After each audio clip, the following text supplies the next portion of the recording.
Allow me to tend to comment on the motion on the thanks to the presidential speech. Madam Speaker, from the outset, I would like to say I support the motion.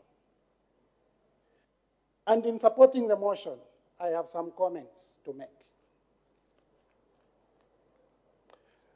First, I wish the UPND success in this first mandate. Because if UPND succeeds, my 3 children, Muvanga, Tanda, and Lubuto, will have a better future.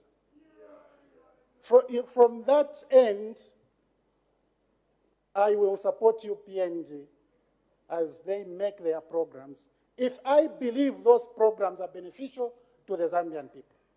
If I don't, I will criticize those programs here on the floor of the House and at whatever platform that will be available to me. Madam Speaker, on page 8 of the President's speech, he said, and I quote, "The Zambian people voted for change." The Zambian people voted for change.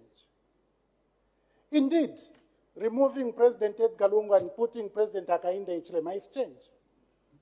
So there's no brainer. I mean, absolutely no brainer. Removing PF and putting UPND is change. Nobody can argue with that. But what type of change is it when you consider it in detail?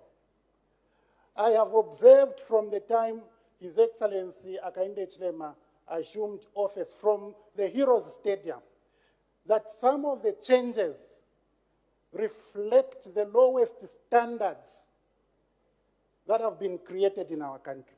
For example, there were 2 people, Madam Speaker, 2 people who were fighting to walk the president to the Guard of Honor. One was dressed officially, ceremonially. The other one was a fella totally unknown, in no regalia whatsoever. And the gentleman who was ceremonially dressed was elbowed out. We saw the president being walked. But this is a change where we're saying we're coming from lawlessness to the rule of law. So I was very surprised, and I'm still shocked that a thing like that sank that ceremony to the lowest of all time. Madam Speaker. Madam Speaker, it was the president sat there where you are sitting, but on the throne, and you were very close with him. You will agree with me that when the president walked here and came and sat there, it was very bad because the president had no speech. His aide de camp had no speech. The president began to converse with the